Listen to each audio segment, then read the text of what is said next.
Domingo passado o pastor trouxe aqui acerca do princípio da honra. E hoje nós vamos falar um pouquinho sobre a cultura da honra.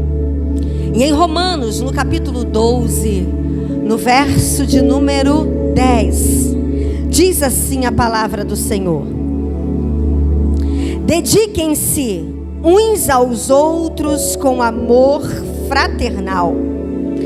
Prefiram dar honra aos outros mais do que a si próprios. Agora capítulo 13, verso de número 7. Deem a cada um o que é devido. Se imposto, imposto. Se tributo, tributo. Se amor, amor. Se honra, honra. E o que é honra? A definição da palavra honra, como nós já aprendemos aqui no domingo anterior, é atribuir valor. Honra é reconhecer importância. Honra é homenagear. Honra é reverenciar. E o que é desonra? Desonra, se honra é valorizar, desonra é desvalorizar. Se honra é homenagear, desonra é depreciar, é menosprezar. Desonra é tratar de forma comum ou como comum algo que não é comum. Quando nós tratamos algo que deveria ser honrado de forma comum, nós estamos desonrando. E por que falar de honra ou de desonra para se tratar sobre honra? Porque nós vivemos num cenário cultural de desonra. O sistema está corrompido pela desonra. Nós vemos muito comumente acontecendo o que Paulo vai dizer para nós lá em 2 Timóteo, no capítulo 3, que nos últimos dias sobreviriam dias difíceis, dias em que os homens tornariam-se amantes de si mesmos, dias em que os homens tornariam-se desonrosos, desonrariam seus pais, desonrariam seus próximos, tornando-se cruéis, tornando-se indiferentes. A Bíblia vai dizer que sem amor, sem afeição natural. E nunca houve um tempo em que nós vivêssemos tão de perto essa realidade da desonra. É muito comum hoje nós vermos filhos desonrando os pais. Vemos corriqueiramente os mais jovens desonrando os mais velhos. Isso acontece muito nos transportes coletivos, quando nós conseguimos se assentar e aí aparece uma pessoa idosa, uma pessoa anciã. O que a gente faz? Na grande maioria das vezes, por conta dessa cultura de desonra, a gente finge que não está vendo. Às vezes a gente fecha os olhos e a gente finge que está dormindo. Ignorar um idoso quando lhe é direito ou de direito sentar-se como prioridade é um tipo de desonra. No cenário cultural que a gente está inserido, é muito comum os cônjuges também desonrarem seus votos matrimoniais. Vemos acontecer com muita frequência a desonra das autoridades. Autoridades acadêmicas, os professores frequentemente ou sempre, coitado dos professores, como são desonrados.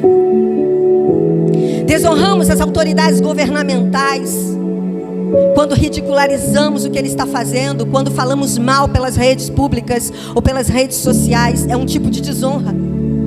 E você pode até dizer assim: mas pastor, a igreja primitiva se posicionava contra todo o governo autoritário do império. Pois é, mas em nenhum momento nós vamos vê-los desonrando as autoridades. Nós vamos ver Paulo diante de Félix, diante de César, honrando aqueles homens, dando a eles a honra que lhe era devida. Jesus vai falar para nós, através desse texto, que devemos dar honra a quem tem honra. Jesus, diante de Pilatos, também honrou Pilatos como uma autoridade governamental. E hoje nós vivemos esse contexto de desonra descaradamente. Desonramos também as autoridades eclesiásticas. Um tipo de desonra é dizer que todo padre é pedófilo. Se você usa esse termo, ou se você faz essa afirmação, você está desonrando, porque nem todo padre é pedófilo. Existem homens sérios, homens honestos, homens de princípios que estão como padres. O mesmo tipo de desonra acontece quando dizemos que todo pastor é ladrão. Não é uma verdade. Existem homens que são honestos, homens que são de caráter, castos, que estão como pastores. Então, quando você julga como um todo, ou todo por conta do erro de alguns, você está desonrando. E a gente vê e a gente percebe, né, que tudo isso tem acontecido. Esse cenário é tão real porque os homens tornaram-se egoístas, tornaram-se vaidosos, tornaram-se soberbos. E a vaidade, a soberba e a arrogância são forças antagônicas à honra. E eu quero já explicar aqui que eu não estou aqui legislando em causa própria. Não estou aqui falando que você deve me honrar. Mas eu preciso falar, porque sonegar essa verdade, a verdade da necessidade da honra, a verdade da necessidade da implantação da cultura da honra, implica na sua qualidade de vida, implica na sua realidade de vida ou de morte. Por que morte, pastora? Porque a Bíblia diz que a recompensa da honra é a longevidade. A Bíblia diz que a recompensa da honra é a prosperidade. Se nós sonegarmos essa verdade, nós vamos implicar diretamente na sua condição de vida, de ser próspero e de viver muito. Porque você vai adquirir ou desenvolver a cultura da desonra no lugar da cultura da honra. Por isso nós estamos falando durante todo esse mês dessa importância, deste importante assunto para a nossa vida. E aí a gente percebe que esse cenário de desonra não é ruim. É um cenário perfeito. Porque quando a gente olha para esse cenário de desonra, a gente lembra do que aconteceu lá no Gênesis capítulo 1. A gente percebe que para a justiça sobressair, a injustiça tem que estar operante. Para a verdade aparecer, tem que ter a mentira. Para o certo ser valorizado, a gente precisa também conhecer ou saber do que é errado. E para que a honra seja estabelecida, a gente precisa saber e conhecer esse cenário de desonra. Então esse cenário de desonra é o cenário perfeito. Em Gênesis no capítulo 1, nós vamos ver Deus expressando toda a sua excelência de Criador, ou como Criador, no meio de um cenário caótico. A palavra vai dizer que a terra ela estava sem forma, a terra estava vazia, a terra estava imersa à escuridão, às trevas. E nesse cenário caótico, Deus ele começa a restaurar a terra. Deus começa a criar uma nova terra. Deus começa a estabelecer a sua excelência como Criador. E eu creio que estamos vivendo um tempo de restauração de todas as coisas. Eu creio que Deus está fazendo o momento, ou Deus está agindo nesse momento, restaurando tudo aquilo que está caótico, tudo aquilo que está nesse cenário de depravação, de destruição. Assim também eu creio que Ele está trazendo uma restauração para essa realidade, que é a realidade da honra. Você pode dizer glória a Deus? Deus está restaurando um tempo. Deus está restaurando a cultura da honra. E o que é cultura? Cultura, ela vem da palavra colere, uma palavra latina, que vem do latim, melhor dizendo. E essa palavra significa cultivar.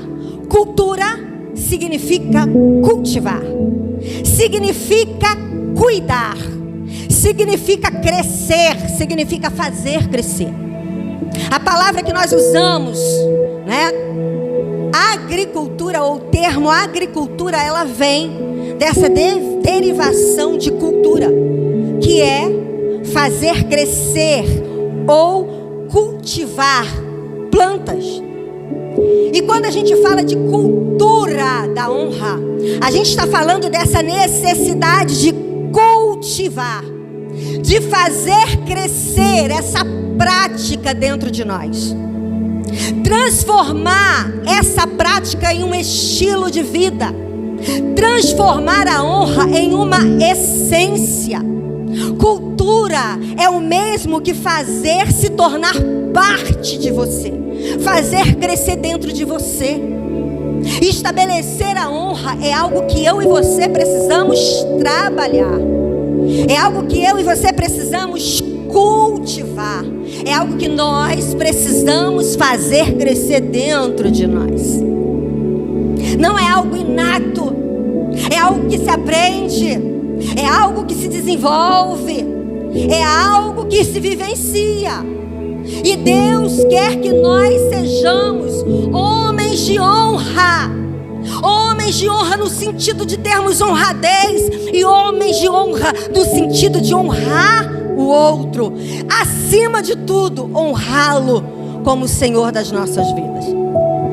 E eu queria começar falando um pouquinho sobre a bilateralidade da honra. Palavra difícil, né? Bilateralidade da honra. O que é bilateralidade? Algo que tem duas direções, não é? E a gente entende que é imperativo que honramos, ou é imperativo honrarmos a Deus. No domingo passado o pastor trouxe aqui uma palavra sobre essa realidade. A realidade de que nós precisamos honrar a Deus. Honrar a Deus com tudo que somos, honrá-lo com tudo que temos, honrá-lo com tudo que Ele tem para nós, fazendo aquilo que lhe agrada. Então é imperativo, é uma ordem. Nós precisamos honrar a Deus. É um princípio estabelecido por Ele, pelas suas escrituras. E o que é honrar a Deus? Honrar a Deus é assumi-lo em qualquer situação, mesmo sob pressão. É não negá-lo. É não negar o nome de Jesus por hipótese alguma.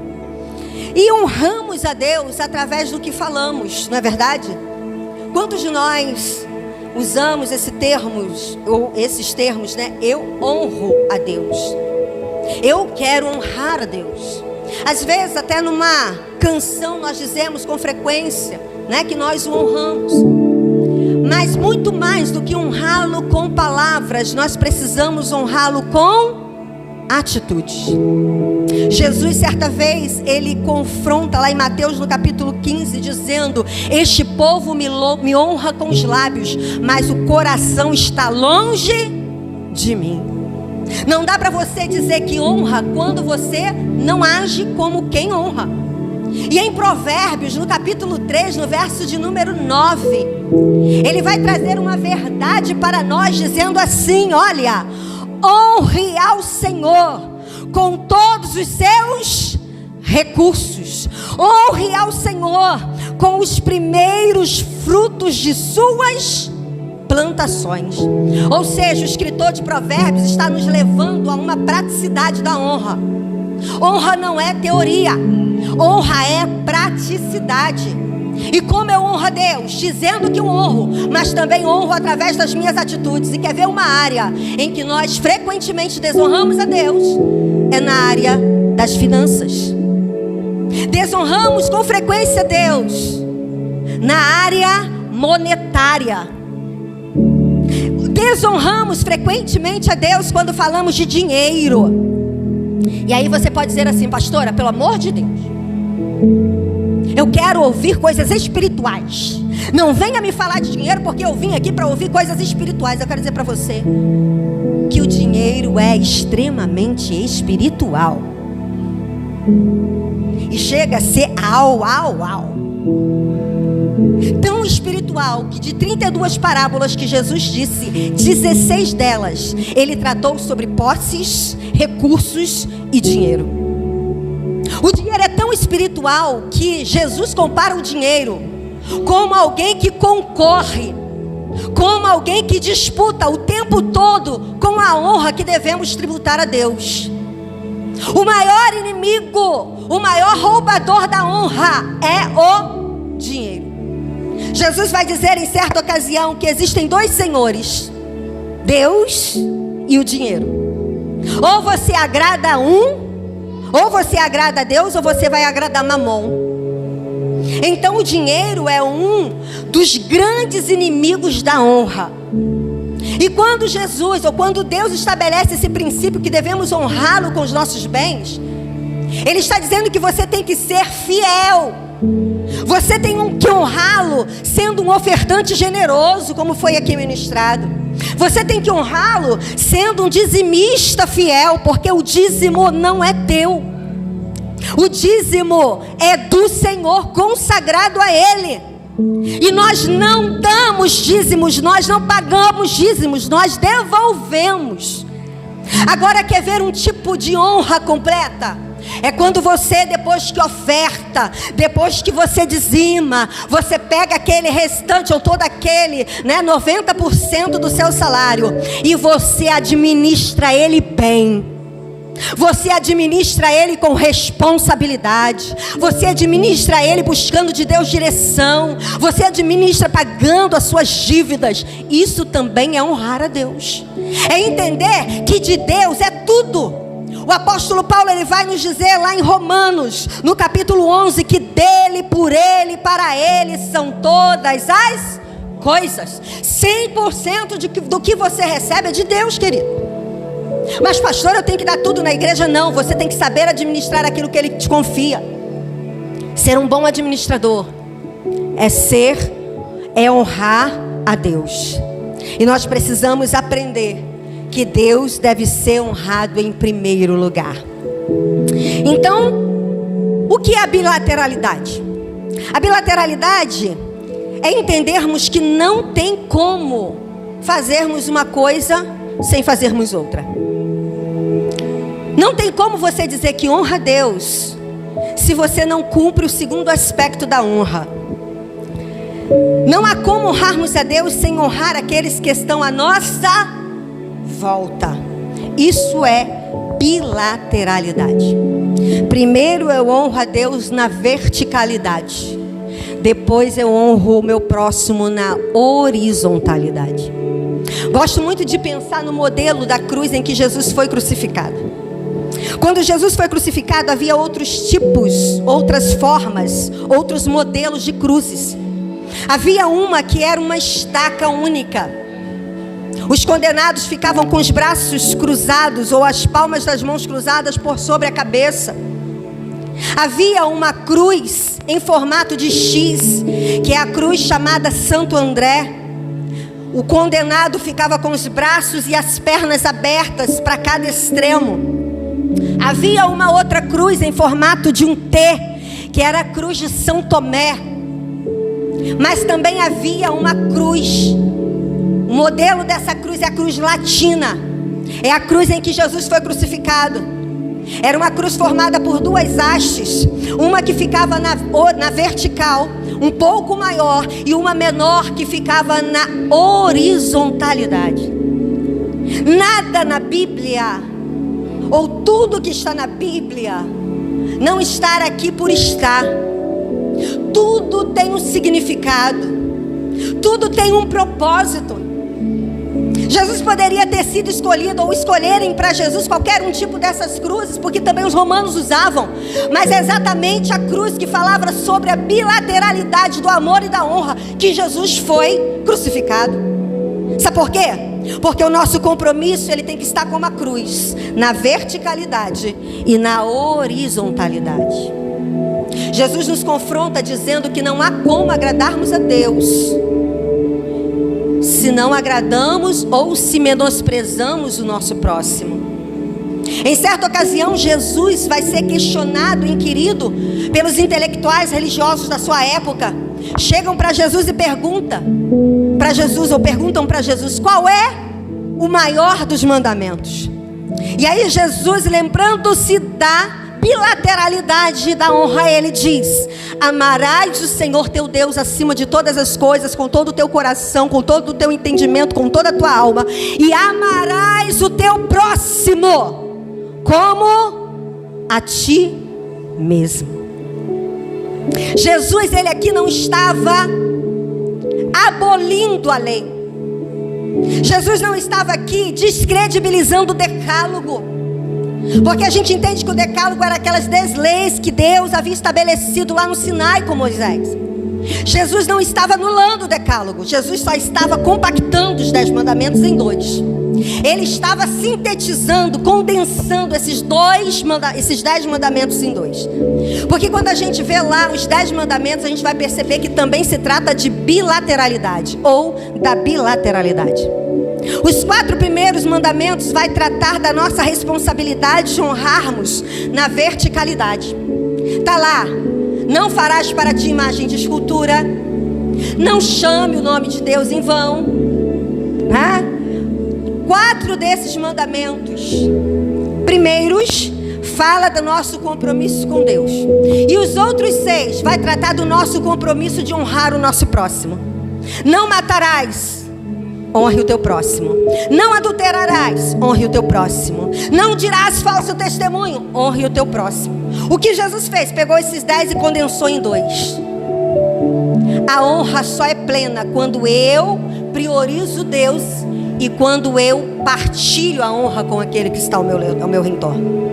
Se eu digo que amo, que honro a Deus, mas maltrato e desonro as pessoas que estão à minha volta, esse amor não é válido. Jesus chama de mentiroso aquele que diz que ama Ele e que maltrata o irmão. Então hoje eu quero falar um pouquinho sobre isso. Como e quais são os estágios da honra que eu devo ao meu próximo? Como eu devo honrar aquele que está à minha volta? Os 2 textos que nós lemos vai tratar acerca dessa responsabilidade. Nós lemos em Romanos 12 que devemos preferir o outro em honra. E nós lemos em Romanos 13 que nós devemos tributar ou devolver ou dar honra a quem tem honra. Tributo a quem devemos tributo, né? E honra, amor a quem devemos amor. E honra a quem devemos honra. E aí quando eu percebo ou quando eu vejo essa realidade de honra, a gente precisa também entender o que não é honra. Porque às vezes você pensa que está honrando e não está honrando. Por exemplo, honra não é barganha. Sabe, existem pessoas que escolhem algumas pessoas para honrar. Eu vou honrar o meu chefe porque eu espero que ele me promova. Não, eu vou honrar essa pessoa porque essa pessoa tem alto poder aquisitivo. Ou seja, honrando ela eu posso me beneficiar. Eu vou honrar essa pessoa porque o status dela pode me promover. Honra não é barganha. Você não deve honrar o outro buscando interesse próprio, senão não é honra. Honra também não é reação ou compensação. Existem pessoas que dizem assim: eu só parabenizo se me parabenizarem. Eu trabalho muito essas questões dentro da minha casa, porque nós estamos num contexto de que se eu não sou honrado, eu também não tenho que honrar. Passaram isso pra gente. Não, eu só felicito se me felicitarem. Eu só dou presente se me presentearem também. E presentear é homenagear. Se você está compensando, não é homenagem.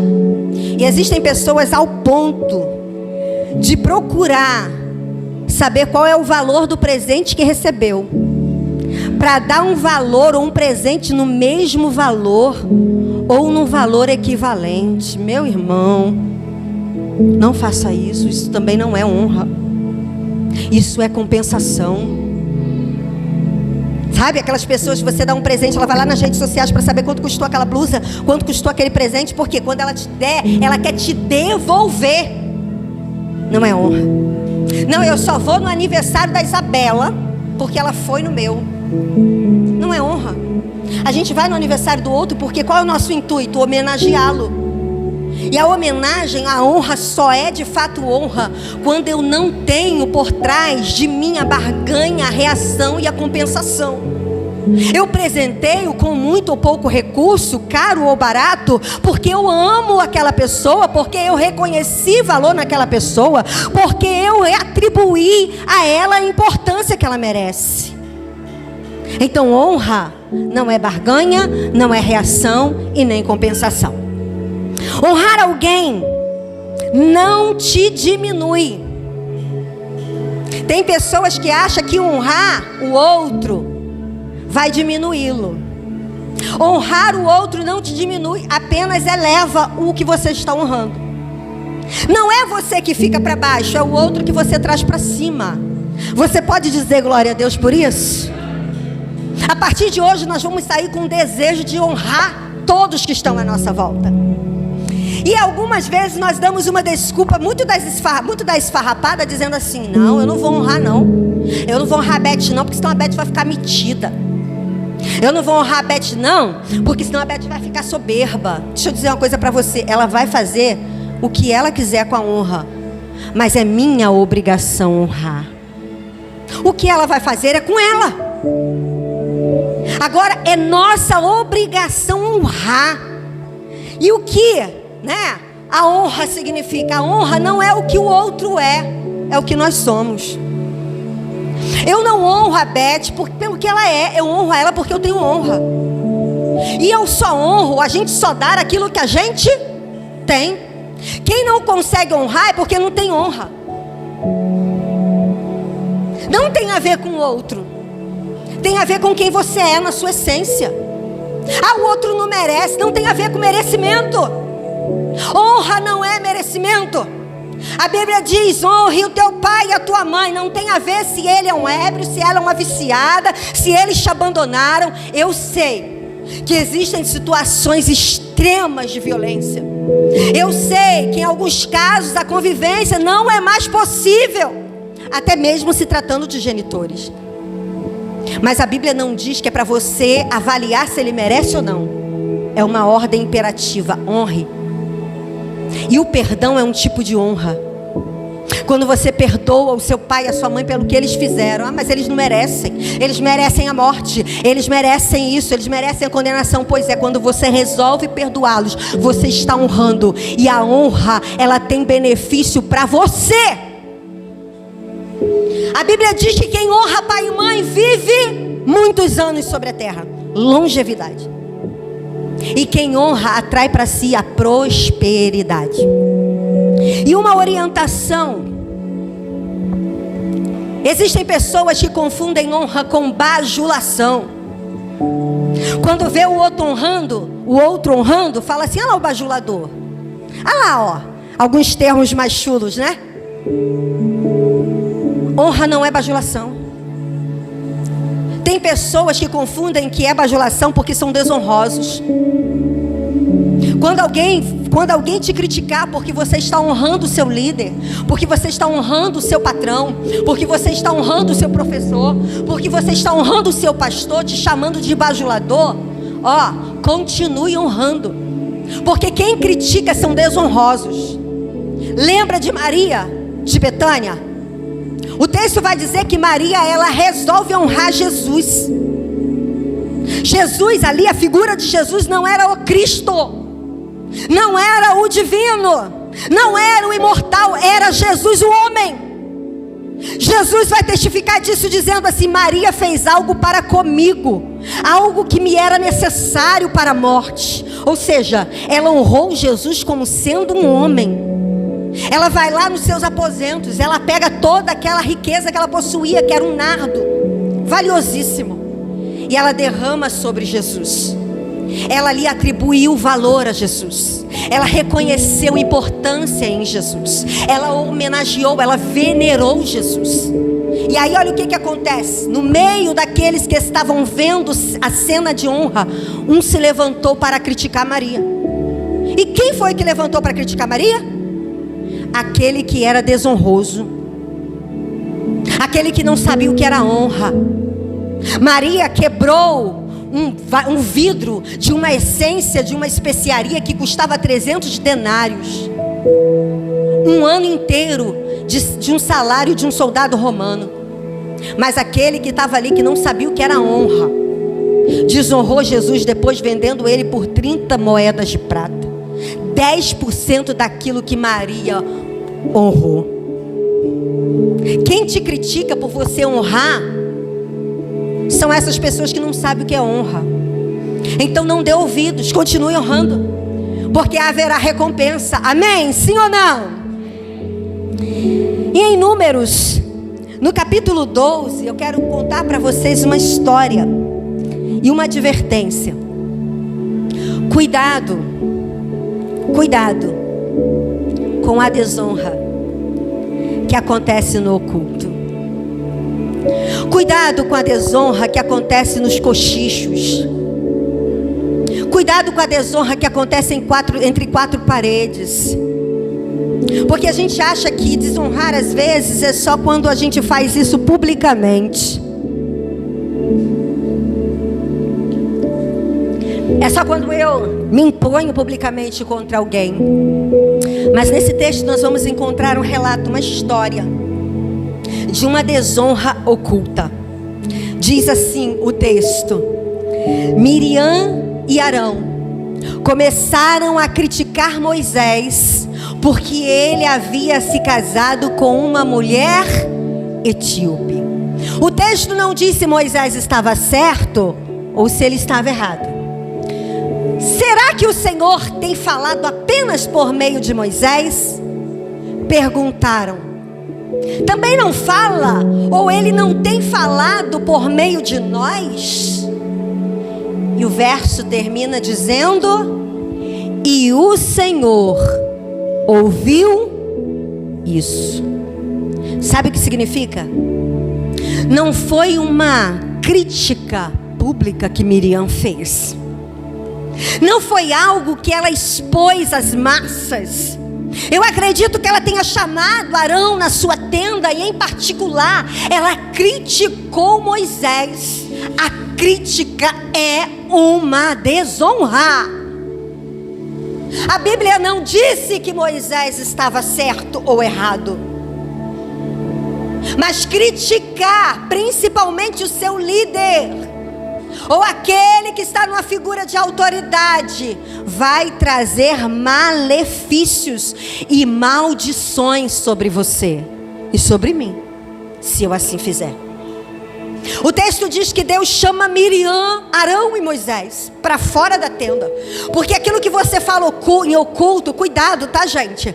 Porque de repente a pessoa, o alvo da desonra, não está ouvindo. De repente a massa, ou as massas, a população, o público não está ouvindo, mas existe alguém que ouve todas as coisas. Cuidado com as conversinhas que acontecem nas mesas dos lanches. Cuidado com as conversinhas que acontecem com os dedinhos do WhatsApp. Cuidado com aquelas conversinhas que chegam perto de você e dizem assim: olha, só entre nós dois, tá? Conta pra ninguém não, tá? Deus está ouvindo. E existe consequência para desonra. O texto vai dizer que Deus chama os três para fora da tenda.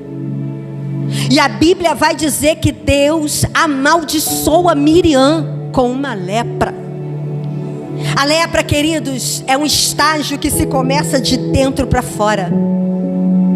É uma podridão que se instaura no organismo e que vai para o externo. A desonra é assim. Ela começa aqui dentro, mas daqui a pouco todo mundo sabe quem é você. Todo mundo te conhece pelo desonroso que você é, pela pessoa desleal que você se apresenta. Outra característica da lepra: a lepra, ela nos afasta. Miriam, ela foi isolada da comunidade. O desleal, aquele que desonra, ele é desconectado do corpo. E principalmente ele está distanciado de Deus, porque a tenda do encontro ficava dentro do acampamento. Miriam foi colocada do lado de fora. Nós vamos ouvir também o relato da história de Cã, filho de Noé. Lá em Gênesis, no capítulo 10, o texto diz que Noé era agricultor, plantou uma vinha, e na época da colheita, Noé se embriagou e ficou nu dentro da tenda. A Bíblia também não diz que ele estava certo ou errado. A Bíblia só vai tratar da desonra que ele recebeu do seu filho Cã. Cã entra dentro da tenda, e quando ele vê a imperfeição de Noé, o que ele faz? Ele expõe. Queridos, os nossos líderes não são perfeitos. Seu chefe não é perfeito, seu pastor não é perfeito, seu professor não é perfeito, seus pais não são perfeitos. Mas expor as imperfeições deles é um ato de desonra. O texto diz que ele também não falou para a multidão. Ele não foi lá contar para as noras e para sua esposa. Ele não foi lá contar para sua mãe. Ele foi até os seus irmãos e expôs a nudez de Noé. Os irmãos, num ato de honra, pegam uma capa e entram na tenda de costas para não ver o pai nu, e cobrem as vergonhas de Noé. Aquele que honra é aquele que reconhece que o seu líder pode ser imperfeito, mas ele não expõe, ele protege. Isso é honra. Eu não estou aqui dizendo que você tem que abaixar a cabeça. Honra não é ausência de critérios e aceitar passivamente qualquer erro, mas não se preste a ser crítico. A crítica é um tipo de desonra. Miriam criticou Moisés. Cã zombou da imperfeição e da nudez do seu pai. Então cuidado para não expor as imperfeições, porque isso trará maldição sobre nós. Como Miriam foi leprosa ou se tornou leprosa, Cã se tornou amaldiçoado. Noé disse que ele seria escravo dos seus irmãos.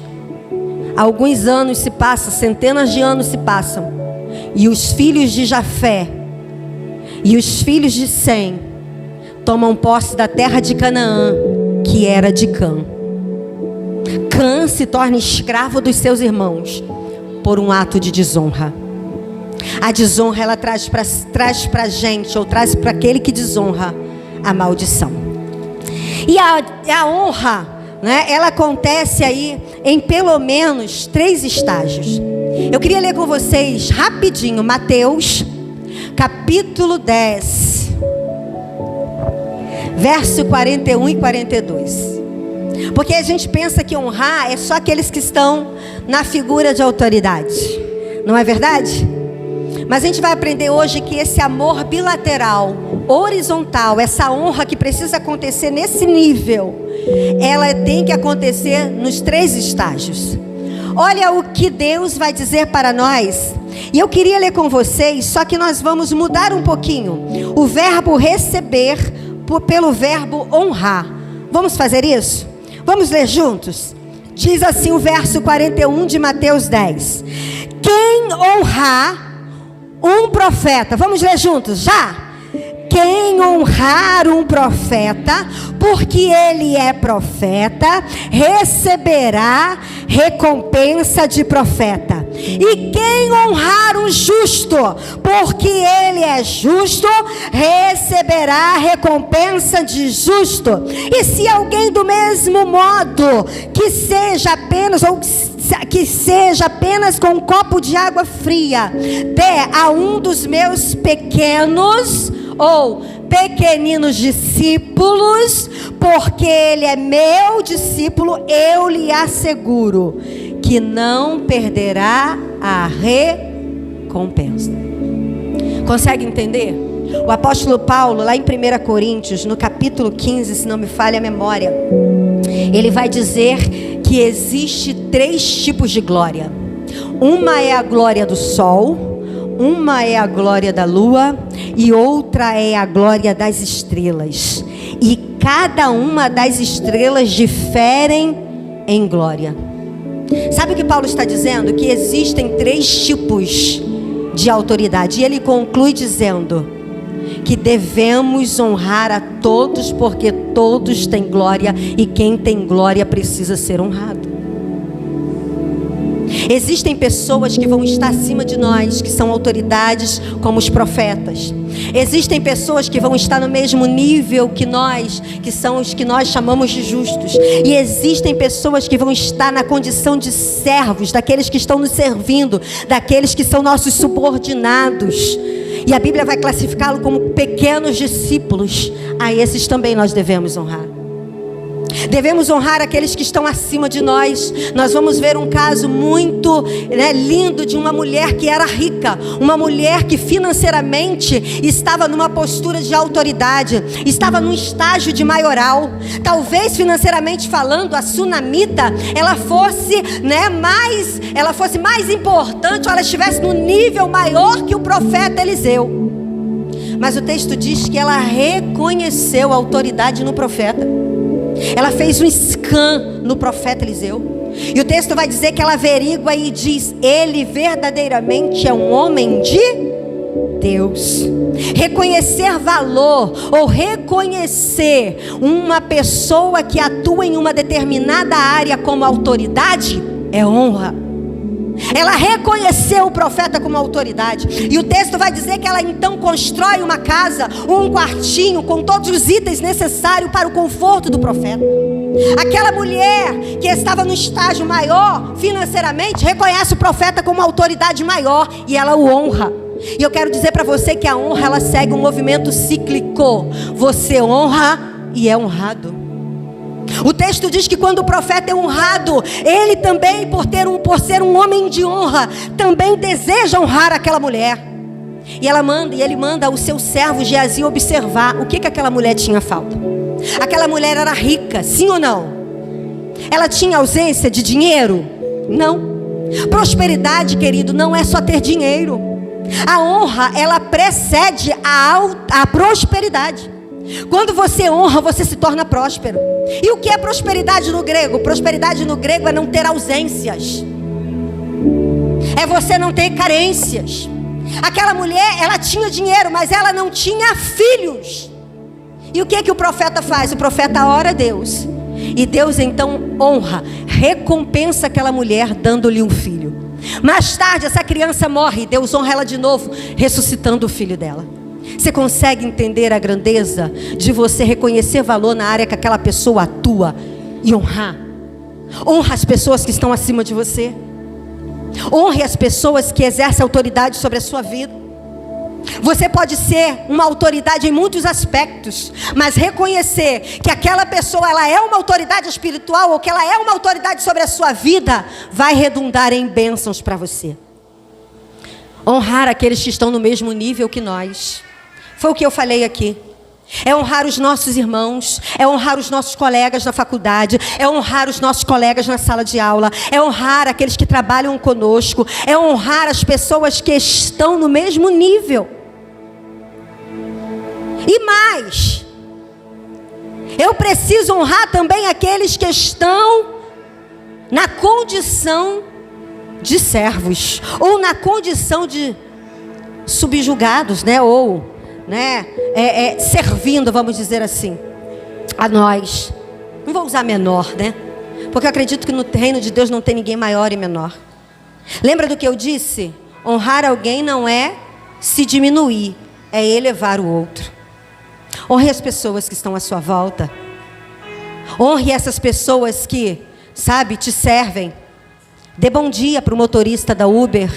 Cumprimente o motorista do ônibus. Seja gentil com os vendedores na loja. Não, eu só estou dando uma olhada. Quando eu quiser alguma coisa, eu falo com você. Isso é desonra.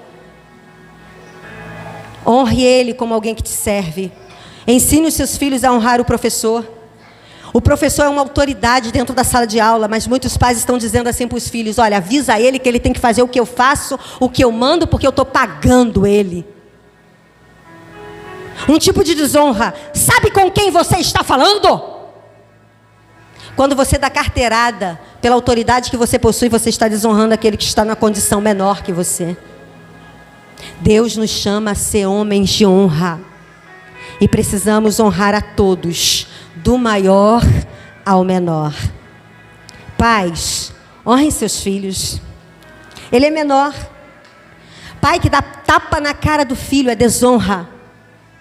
Tapa na boca do filho é desonra. Brigar com a criança ou com o adolescente na frente dos amigos é desonra. Quer ser honrado? Honre também. A honra, ela vai redundar em honra. E para a gente terminar essa mensagem, a gente entende que quando a gente honra o nosso próximo, como Jesus honrou os discípulos lavando os pés deles, nós receberemos recompensa. Deus diz assim lá em 1 Samuel, no capítulo 2, verso 30, eu honro os que me honram. Então honrar a Deus é mais do que o ambiente do sagrado. Eu honro a Deus quando eu honro as pessoas que estão ao meu redor. E quando eu honro as pessoas que estão ao meu redor, eu estou honrando a Deus. E quando eu honro a Deus, Ele também me honrará.